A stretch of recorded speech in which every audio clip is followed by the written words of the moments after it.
हमारा निशान आटा चक्की का निशान सीरियल नंबर 8 में रहेगा, आटा चक्की का निशान।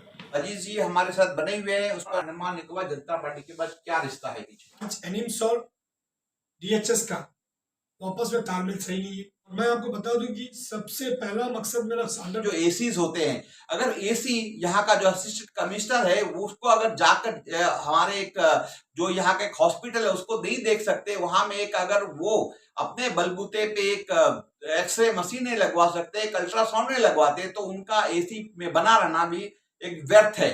और हमारा 100 यूनिट करंट फ्री है, उसको करना चाहिए। सबसे समस्या को सुधारने का काम किसका है?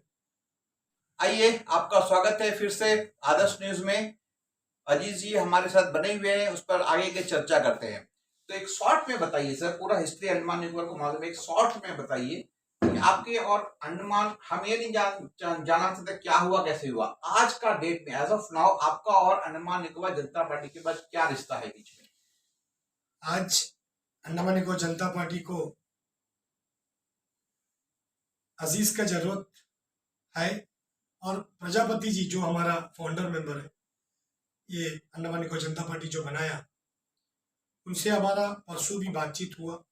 2 दिन पहले जब मैं हडवे गए थे लिटिल अंडमान, रात को फोन आया था, आधा घंटा मैंने बात किया। तो प्रजापति जी ने बोला कि नहीं अजीज जी, आप पार्टी वापस लेना है आप ही को, और पार्टी को आज का दिन में आपकी जरूरत है। जो हुआ मुझे सब कुछ पता है, मैं ये मीडिया के माध्यम से बताना नहीं चाहता अभी कि बहुत लंबा स्टोरी हो जाए। हकीकत इलेक्शन के बाद सबको पता चल जाएगा। और आज अंडमान निकोबार जनता पार्टी को बन करके आपको भी पता है कि 7 से 8 साल हो गया था।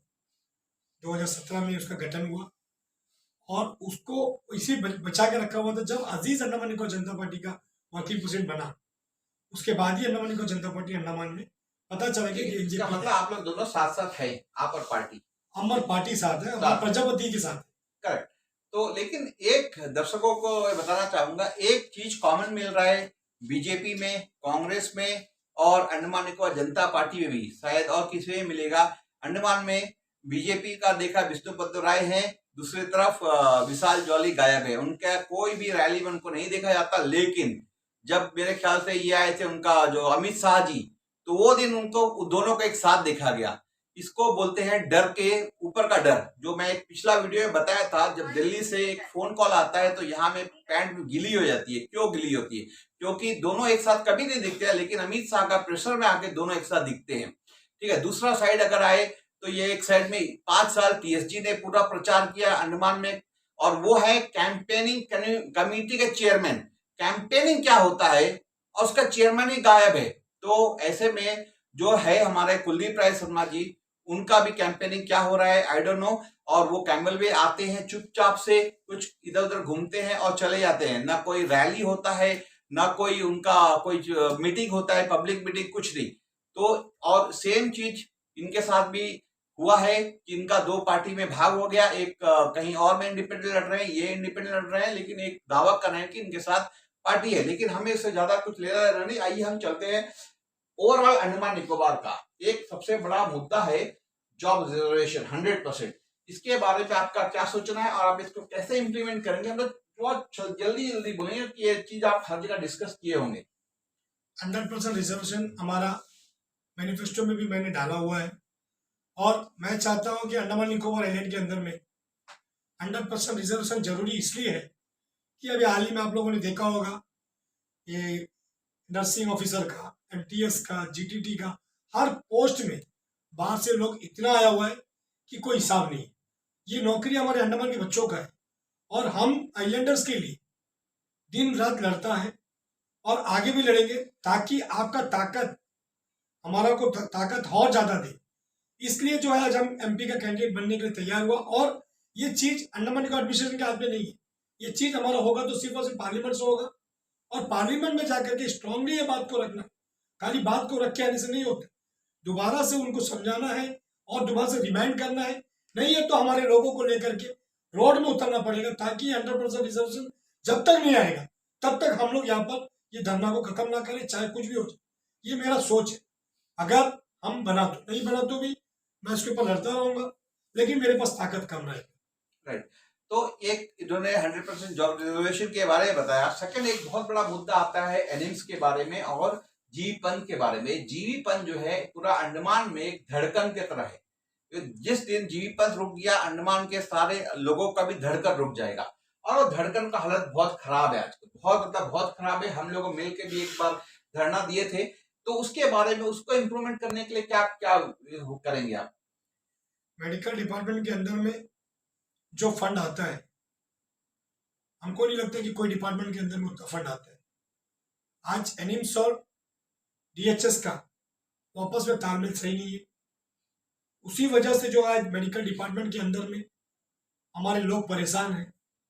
कैमल से अगर कोई लोग जाते हैं, 10 दिन भी पड़ा रहता है, उनको घूम के कोई नहीं देखते। तो इसका वजह सिर्फ और सिर्फ एडमिनिस्ट्रेशन को मैं नहीं बोलूंगा, हमारे यहाँ के नेता लोग जो हम सब मिल करके सेलोजियो के सामने में आवाज उठाया था चार्ल्स का सपोर्ट करके, उस वक्त थोड़ा सुधार हुआ था। जो कि हमारा आज का डीसी साहब है, उस समय जो सेक्रेटरी हेल्थ रहा करता था अर्जुन शर्मा साहब, बहुत अच्छा तरीका से मेडिकल को चलाने का कोशिश किया था। आज लेकिन दोबारा से वही परिस्थिति में आकर खड़ा है। और उसको चलाने का अगर मेरा एमपी बनना तय हो गया, और मैं आपको बता दूं कि सबसे पहला मकसद मेरा 100% रिजर्वेशन है। उसके बाद हमारा हर घर से एक बच्चों को रोजगार, उसके बाद हमारा 100 यूनिट करंट फ्री, और ज्यादा से देखेंगे तो स्वास्थ्य के ऊपर में हम काम करेंगे। और स्पेशली स्वास्थ्य के ऊपर में बाकी जो आइलैंड का देखा है इंफ्रास्ट्रक्चर जो है, एग्जाम्पल के मैं कैम्बल बे लूंगा। यहाँ में आप जाइए, एक्सरे नहीं होता है यहाँ पे, ठीक है। यहाँ में जब जाइए सोनोग्राफी जो होता है वो अल्ट्रासाउंड बंद है। यहाँ पे कोई स्पेशलिस्ट नहीं आते हैं। मतलब अगर किसी का पैर कट गया या कोई पेड़ से गिर गया, उसको अगले दिन हेलीकॉप्टर में उठकर रेफर करेंगे। तो हर चीज के लिए जब रेफर ही करना है तो फिर यहाँ में जो हॉस्पिटल बना के फायदा क्या? ये सब काम मैं जानता हूँ एडमिनिस्ट्रेशन का है, उसको करना चाहिए। सबसे पहला जहां तक मेरा मानना है, पूरा अंडमान की व्यवस्था सेटअप करने से पहले जो भी नेक्स्ट एमपी बनेगा उसका सबसे इंपॉर्टेंट काम 100% जॉब रिजर्वेशन से भी ज्यादा होना चाहिए, एडमिनिस्ट्रेशन को ठीक करना। ये आपका सवाल सही है। अभी मैंने जहां भी किया, सबके जुबान में यही है कि अल्ट्रासाउंड नहीं है, एक छोटा से प्रेग्नेंट होने से भी यहाँ से बाजार रेफर कर देते हैं। और पोर्ट ब्लेयर जाना आना बोले आज के दिन में यहाँ से डिस्टेंस जो चेन्नई से पोर्ट ब्लेयर का डिस्टेंस कैमल में, आज हम एलए में आने के बाद हमको पता चला कि इतना दूर हम आए, कभी नहीं है, पहला बार आया। और ये मेडिकल का जो बात कर रहा है, ये मेडिकल सिर्फ कैमल पे करके नहीं, पूरा अंडमान निकोबार का मेडिकल का हालत इसी तरह। अभी मैंने कैमल अडवे गए थे, लिटिल अंडमान, वहाँ पर भी यही हालत है। अभी हम डिगलीपुर कालीगढ़ गए, कालीगढ़ में यही प्रॉब्लम है। हर जगह में ये समस्या है। लेकिन इस समस्या को सुधारने का काम किसका है? ये हमारा मेंबर ऑफ पार्लियामेंट। हमारा मेंबर ऑफ पार्लियामेंट अगर सही तरीका से काम करे तो हमको नहीं लगता कि अंडमान निकोबार आइलैंड के अंदर में हमारे युवाओं को, हमारे लोगों को मेडिकल का फैसिलिटीज, हर चीज का फैसिलिटीज में तकलीफ होगा। ऐसा कोई तरह का चीज नहीं है जो तकलीफ होगा, सब कुछ ठीक कर सकते हैं अगर चाहे तो। लेकिन उसके लिए जीत होना चाहिए अपने आप में कि हमको एक काम करवाना है। इसके बाद हम आते हैं एजुकेशन में। एजुकेशन का देखिए, पोर्टब्लेयर है अंडमान का एक एजुकेशन का एपिक सेंटर पोर्टब्लेयर है। पोर्टब्लेयर ठीक ठाक एजुकेशन होता है, राइट। लेकिन सराउंडिंग जो आइलैंड्स है, जैसा निकोबार हो गया, कचाल हो गया, कमोटा हो गया, डिगलीपुर का एरियाज बोलेंगे, और बकुंतला, रंगत, ऐसा कुछ कुछ पॉकेट्स है जहां पे एजुकेशन बहुत खराब है। मैं ये नहीं, मैं अंडमान का एजुकेशन को अच्छा बोलूंगा, लेकिन वहां में बहुत हालत खराब है। तो इसके लिए क्या सोल्यूशन है आपके पास? अभी हमने जो एरिया में गए थे उधर भी ये समस्या आया एजुकेशन को लेकर के। स्कूल का समय था अफरादे, मकाचुआ, पीलो पांजा, पीलो उल्जा, 15 दिन जो है इसमें टीचर रहते, 15 दिन टीचर नहीं रहते। मैंने डायरेक्टर साहब से जाकर के इससे मिलूंगा, ये बात करेंगे इसके बारे में। तो मुझे ये जानना है कि आज अंडमान निकोबार आइलैंड के अंदर में जो एजुकेशन है, आप जैसा बोला पोर्ट ब्लेयर के अंदर में कुछ एजुकेशन अच्छा है, और अभी जो डायरेक्टर साहब बैठा हुआ है वो भी चाहता है कि हमारा टीचर लोग स्कूल में बैठ करके बच्चों को पढ़ाया जाए, ताकि दूर भेजता है जैसे तेरेसा हो गया, कमेलबे हो गया, ये सब इलाके में जब भेजता है तो टीचर्स लोग छुट्टी लेके घर में बैठ जाते। तो हमारा डायरेक्टर साहब से डायरेक्ट बात हुआ था जब अभी इलेक्शन से पहले कुछ बच्चों को लेकर गया था। तो डायरेक्टर साहब का भी कहना यही है कि हम चाहते हैं कि काम कराए, कैसा कराए।